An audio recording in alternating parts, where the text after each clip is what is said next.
Radio Sucesos 101.7 FM presenta su noticiero Sucesos con Milton Pérez y Verónica Larrea. Un periodismo libre para una democracia plena. Los hechos y las opiniones de los sucesos que marcan nuestro tiempo.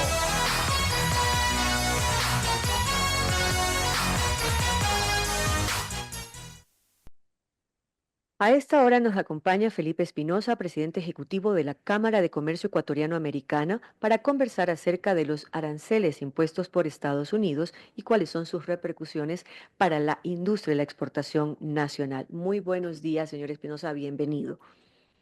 Muy buenos días, muchísimas gracias por este espacio. Espero se me escuche correctamente. Está muy clara su intervención.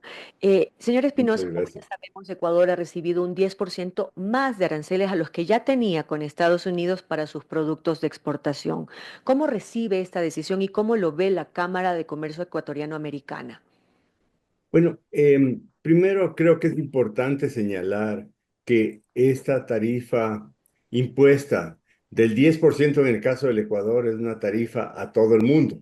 O sea, no es al país de Ecuador, sino es a 180 países en el mundo. Comienza en 10% y luego se va para arriba hasta cifras tremendamente altas. En el caso de Ecuador, estamos en la parte baja de la tabla, ese es un 10%. Y sí, como usted dice, es un 10% adicional a los aranceles que ya pagaban los productos ecuatorianos o algunos productos ecuatorianos para ingresar al mercado de Estados Unidos. Y aquí me permito señalar que si nosotros hubiéramos tenido un tratado comercial, nuestros productos hubieran tenido este 10%, pero no hubieran tenido ningún otro arancel. Nosotros hemos venido compitiendo desde hace ya mucho tiempo con nuestros vecinos del norte y del sur, principalmente en productos muy similares, pero en una cancha desnivelada, nosotros pagando arancel para ingresar al mercado de Estados Unidos y ellos ingresando con arancel cero porque tienen un tratado comercial. Eso nos ha hecho a nosotros volvernos muy eficientes en los productos que llegan a Estados Unidos, pero sí también un sacrificio de márgenes y un sacrificio de comercial para lograr estar en ese mercado. Pero lo hemos hecho. Durante muchos años esos productos ya están en ese mercado. Estados Unidos es nuestro principal socio comercial. A Estados Unidos le vendimos el año pasado alrededor de 5.000 millones, sin contar las exportaciones petroleras. Entonces, un mercado, primero, que tiene un abanico grande de productos que nos compra y segundo, es el más grande en el mundo y ha sido así nuestro socio comercial durante mucho, mucho tiempo. Señor Espinosa, dentro de los productos más afectados estarían los enlatados de atún. Es así, ¿verdad? Porque banano, cacao ya tenían un arancel, el cacao está alcanzando el 10% porque no lo tenía, el banano se le incrementa, sin embargo se vuelve competitivo con productores de otras regiones del mundo que tienen un arancel más alto, porque como usted explicaba, a otros países se les ha impuesto hasta casi un 40% de aranceles por parte de Estados Unidos.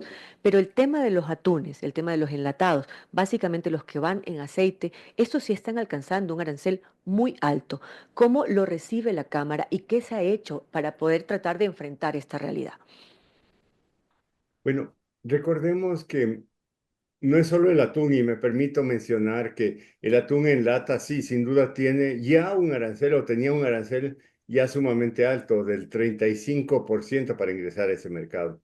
Es decir, un 35 más 10% se vuelve imposible, pero ya con el 35 también era muy, muy difícil competir. El atún en agua tiene un 12.5 o tenía un 12.5 de arancel que creo que es el que mayor volumen ha tenido en todo este tiempo. Sin embargo, las rosas tienen un 7%, el brócoli tiene un 15%, las frutas tienen alrededor de un 8%. Es decir, hemos tenido aranceles para muchísimos de nuestros productos. Y eso, como le mencionaba hace un rato, lo ha vuelto bien difícil de competir. Ahora, si tenemos a eso que añadir un 10% más, eso se vuelve realmente inmanejable en muchos casos. Ahora, ¿qué se ha estado haciendo?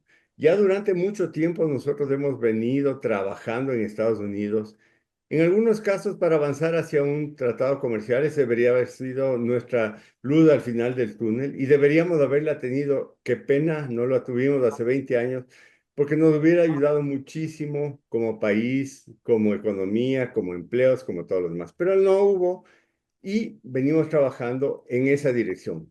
Recordemos que en la primera administración del presidente Trump se logró hacer un avance a lo que se llamó fase uno. Fase uno eran temas generales de comercio, pero fue el primer documento comercial que se firmaba con nuestro principal socio comercial en 30 años. Se puede usted imaginar, en 30 años no habíamos firmado nada. Eso fue en el 2020.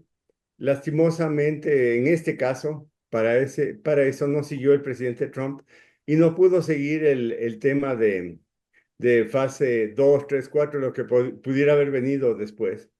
Y eso quedó un poco en suspenso, pero hemos trabajado desde ahí en conseguir preferencias arancelarias para nuestros productos. Recordemos que en la administración del presidente Biden no se tramitó nada en temas comerciales durante los 4 años con ningún país, ni con el Ecuador ni con ningún otro país. Pero nosotros estuvimos trabajando muy duramente con el Congreso de Estados Unidos para conseguir ser incluidos en un programa de preferencias. ¿Por qué era importante volver a un programa de preferencias? Porque lastimosamente lo perdimos cuando se dejó que se venza el ATPDA donde el Ecuador estaba y algunos productos podían ingresar a Estados Unidos sin aranceles. Este era un programa de preferencias arancelarias unilateral. Sin duda los programas de preferencias no son a largo plazo, no necesariamente son todo lo que queremos porque son unilaterales, pero hasta tener un acuerdo comercial ayudarían muchísimo a que el país pueda incrementar sus exportaciones.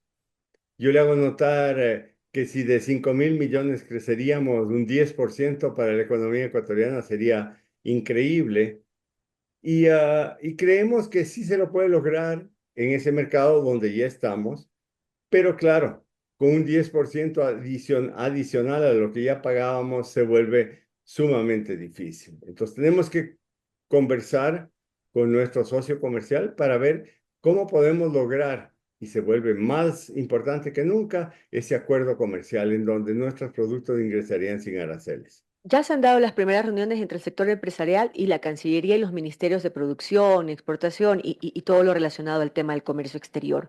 ¿Cuál es la decisión? La primera ya se dio la semana anterior. Se está solicitando el envío de una carta, se está solicitando una visita a Washington. ¿Qué más? ¿Qué se puede ofrecer? Porque también se habla de hacer ajustes a nivel nacional para poder fomentar el desarrollo de la empresa y poder responder también a un mercado que hoy tiene más aranceles, adaptarse a la realidad.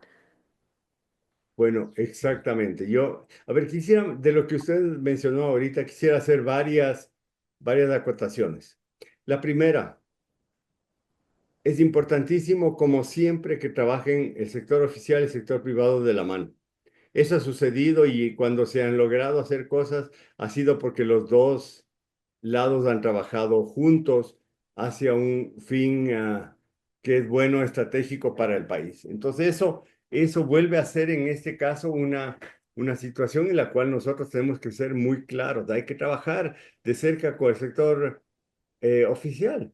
Cualquiera haya sido el gobierno, nosotros venimos trabajando de cerca y eso hay que seguirlo haciendo. Pero vale la pena esa acotación porque por ahí van los tiros, no por un lado o por el otro. Perdón. La segunda, usted mencionó que hay que volverles más competitivas nuestras exportaciones. Sin duda, ese es un trabajo de todo el tiempo y es un trabajo a largo plazo y es algo que se ha estado haciendo. Vale la pena mencionar que esos aranceles que usted los dijo al principio, yo también los reafirmé, son los que han existido siempre y aún así hemos logrado llegar a ese mercado americano con nuestros productos. Saquemos del ejemplo de las flores, del brócoli, del atún, de la madera, de muchos de esos. Y compitiendo en cancha desnivelada hemos logrado ser exitosos en ese mercado. Entonces, eso quiere decir que por lo menos esos productos han logrado ser muy eh, eficientes en su labor para lograr llegar a ese mercado. Ahora, el gobierno de Estados Unidos, con el señor Trump a la cabeza, de un gobierno muy transaccional en este momento. Y creo que tenemos que poner un enfoque claro en eso. Primero, nosotros, Estados Unidos y Ecuador, somos de economías complementarias. No me canso yo de repetir eso porque es tremendamente importante. Quiere decir que lo que me compra a mí Estados Unidos no lo tienen ellos y no lo tienen durante todo el año. Y lo que yo le compro a Estados Unidos no lo tengo yo y no lo voy a producir y no lo voy a tener. Entonces, ¿qué mejor situación que yo comprarles lo que necesito y venderles lo que ellos necesitan? O sea, esa es la mejor relación. Entonces, siendo un gobierno transaccional, creo que eso se puede manejar importantemente bien. Y la palabra que yo digo ahora, manejarlo importantemente bien, quiere decir sentarnos, conversar, ver por dónde van las acciones y ponernos de acuerdo. Y yo creo que se lo puede hacer. Ya lo logramos una vez con el primer gobierno del señor Trump. Ahora deberíamos lograrlo nuevamente, pero tenemos que estar cerca, tenemos que estar prevenidos y tenemos que actuar en muchas cosas. Actuar bien, actuar de acuerdo a lo que querramos nosotros, lo que nos conviene y lo que quiere Estados Unidos y lo que le conviene. Y creo que hay puntos comunes de acuerdo que nos pueden servir hacia lo que vamos en el futuro cercano. Es por ahí, acordémonos que este es un tema mundial, no es un tema solo del Ecuador. Es decir, si hay visitas a Washington o si hay reuniones en Washington, vamos a estar en cola, ¿no? O sea, hay muchos países que ya comenzaron a viajar antes de que haya el anuncio, porque tienen muchísimo, tasas mucho más complicadas que las nuestras. O sea, acordémonos de Vietnam, acordémonos de Corea, de Japón, de todos esos.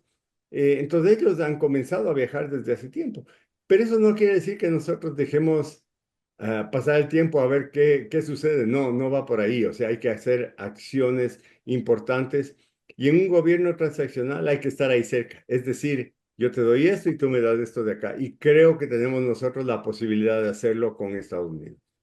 Por ahí se han ido las conversaciones con el gobierno.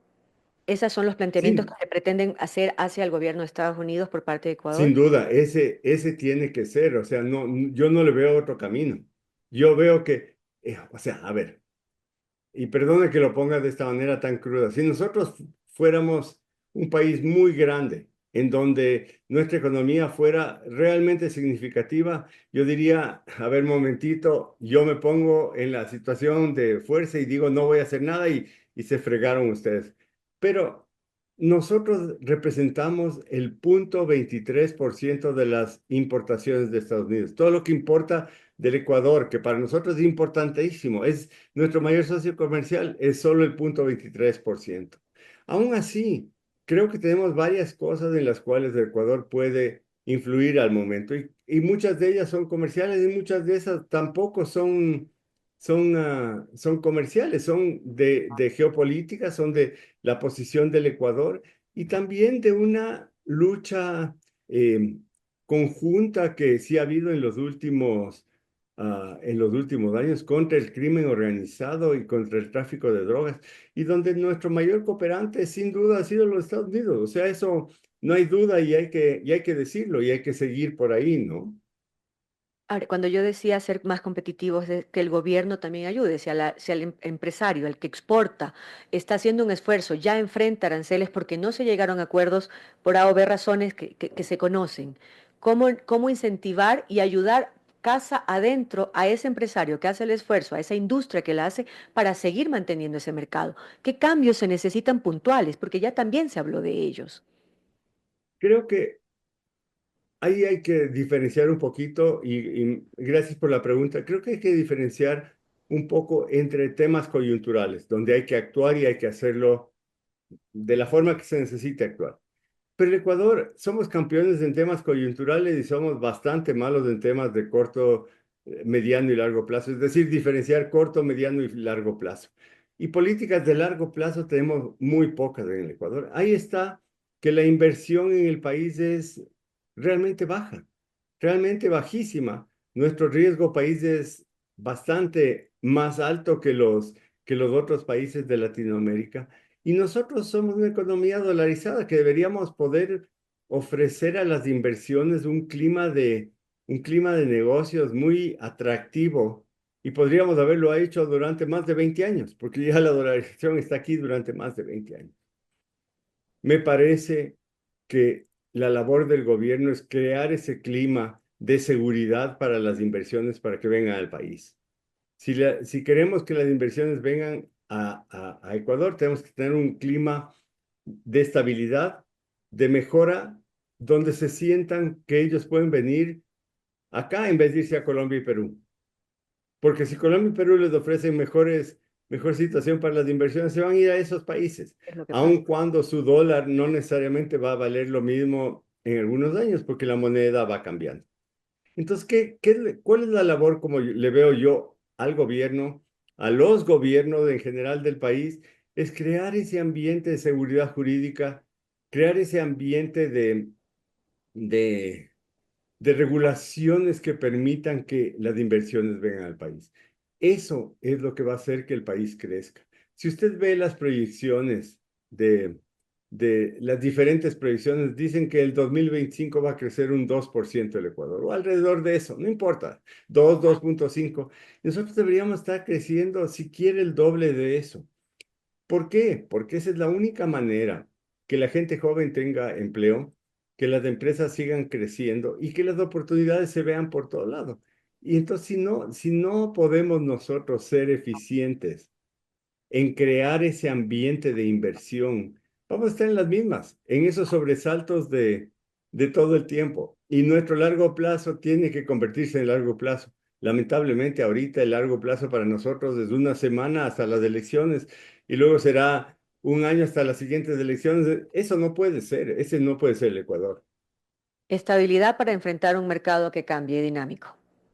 Sí, sí, sí, por suerte, por cierto. Listo, muchísimas gracias, señor Espinosa. Muchísimas gracias por haber compartido con nosotros estas inquietudes. Ha sido un gusto tenerlo en los micrófonos. Gracias a usted y siempre a las órdenes.